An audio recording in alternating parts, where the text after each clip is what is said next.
हाय दोस्तों, कैसे हो आप सभी? मस्त ना। मैं गोपाल तायड़े 10वीं के सभी बच्चों का परिवर्तन क्लास की ओर से आप सभी का दिल से स्वागत करता हूं। दोस्तों, लास्ट सेशन में हमने 10वीं कक्षा की 2 पोएम को रेफ़र किया।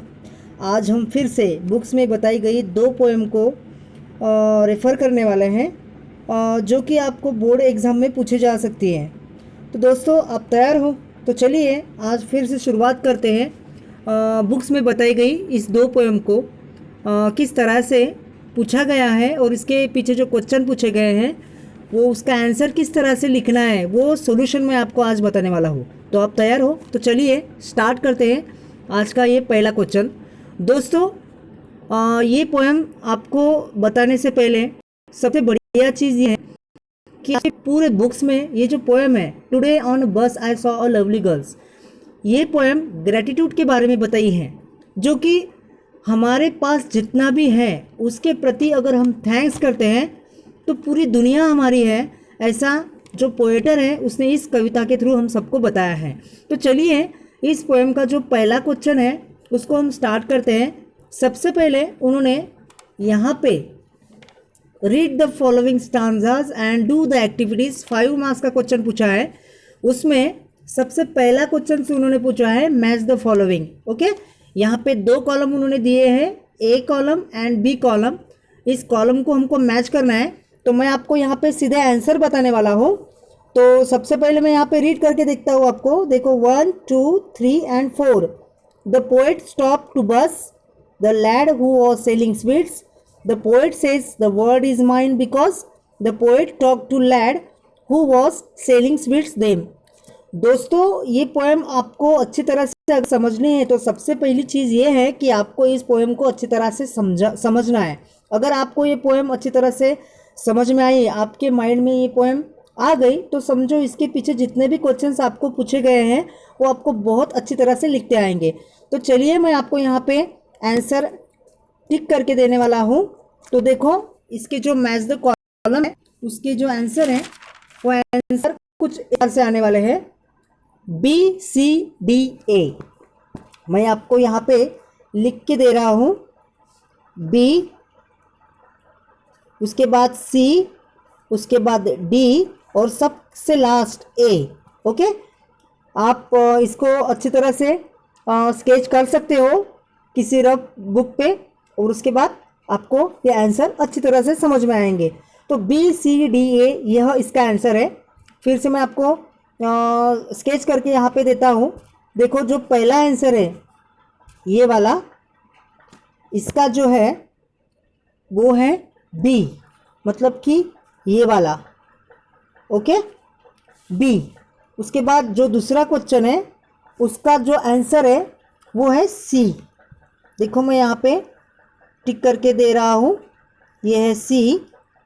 ओके, उसके बाद तीसरा जो क्वेश्चन है द पोएट सेज का, उसका जो आंसर है वो है डी। यहाँ पे डी को मैं राउंड कर रहा हूँ, डी। और सबसे लास्ट जो बचा है अभी, फोर्थ वाला, तो उसका ए।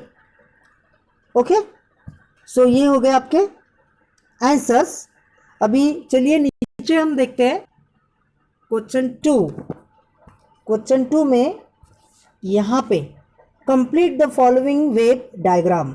ओके, सबसे पहले हमें ये रीड करना है, the young girl on the बस वॉज। पहले 2 वाले जो है वो वॉज, उसके बाद क्या था, उसके बाद के जो 2 है वहाँ पे हैड में हमें लिखना है। तो the young girl on the बस, ये सभी आंसर आपको मिलेंगे इस पोएम को अच्छी तरह से रीड करने के बाद ही। ओके, सो मैं आपको यहाँ पे डायरेक्टली आंसर बताने वाला हूँ। तो चलिए नीचे जाते हैं और देखते हैं आंसर क्या है। जो पहला वाला आंसर है यहाँ पे वॉज, इसके सामने आएगा सिल्कन हेयर, SILKENHAIR। ओके, तो यहाँ आंसर मैं आपको ऊपर स्केच करके देने वाला हूँ। ये देखो, वॉज के सामने यहाँ पे आएगा ये सिल्कन हेयर और आएगा गे, ये 2। सिल्कन हेयर एंड गे, ये वाला और ये वाला, ये दोनों आपको लिखने हैं इसके सामने, वॉज के सामने। ओके, और हेड के सामने आपको अभी ये दो बचे हैं, तो इसके सामने आपको लिखना है वन लेग,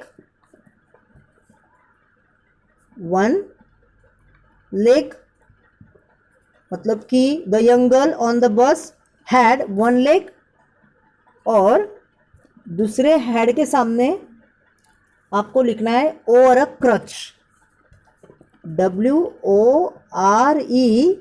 क्रच, CRUTCH। इसके आंसर मैं आपको पोएम में यहाँ पे दिखाता हूँ। देखो यहाँ पे पहला जो आंसर मैंने आपको बताया वन लेग। ओके, सो ये है उसके आंसर, हेड के सामने आपको लिखने हैं यहाँ पे, ये देखो वन लेग। ओके, और उसके बाद ओवर अ क्रच, ये दोनों answer one leg and over a crutch, ये लिखने हैं आपको यहाँ पे जो हेड दिया है इसके सामने। ओके, सो नेक्स्ट क्वेश्चन हम यहाँ पे लेते हैं, third question, right the rhyming words from above stanza for, पहला और दूसरा। अभी आपको हेयर का लिखना है, यहाँ पे ऊपर दिया है, हेयर का लिखना है आपको फेयर, ये देखो यहाँ पे हेयर का फेयर, और उसके बाद उन्होंने क्या पूछा, उन्होंने पूछा ब्लाइंड। ओके, ब्लाइंड पूछा है, तो ब्लाइंड का हम लिखेंगे यहाँ पे काइंड, ये पोएम में ही आंसर इसके छुपे हुए हैं, तो ब्लाइंड का हमने यहाँ पे काइंड लिखा, और उसके बाद हेयर का हमने क्या लिखा, फेयर लिखा। ये हुई इस पोएम की राइमिंग वर्ड्स। ओके, अब ये हमारा यहाँ तक हो चुका है, और अभी जो आगे की पोएम है ये वाली एप्रिसिएशन ऑफ द पोएम, ये जो पोएम आपको पूछी है, ये पोएम आपको पूछी है 5 मार्क्स के लिए, 5 मार्क्स के लिए आपको ये पोएम उन्होंने पूछी है, तो इसका हमें सिर्फ एप्रिसिएशन लिखना है, सिर्फ एप्रिसिएशन। ओके, तो एप्रिसिएशन के कुछ जो पॉइंट है वो पॉइंट उन्होंने नीचे दिए हैं, हम यहाँ पे देख सकते हैं, ये आपके बुक्स में पूछी गई पोएम है जिसका नाम है द ट्विंस। और एप्रिसिएशन ऑफ पोएम के जो पॉइंट है वो पॉइंट देखो यहाँ पे पूछे गए हैं, और ये बहुत आसान है, ये जो आपको पूछे हैं 5 पॉइंट यहाँ पे 1 2 3 4 और ये 5, ये जो 5 पॉइंट आपको पूछे हैं, इसके मैक्सिमम जो आंसर है ना, वो आंसर इस पोएम में छिपे हैं।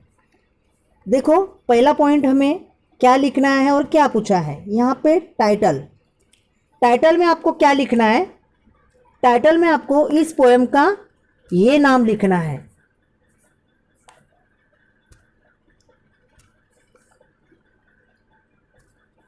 ये नाम आपको लिखना है द ट्विंस। ओके, हो गया आपका पहला आंसर क्लियर।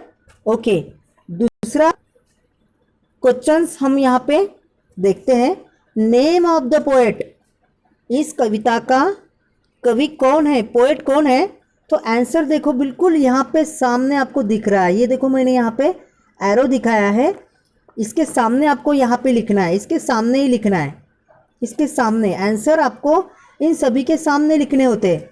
ओके, सो दूसरा जो क्वेश्चन है उसका आंसर मैंने आपको Henry Sambrook Leigh, name of the poet, इस जो ये जो कविता है, इस कविता के जो कवि है ये उनका नाम है।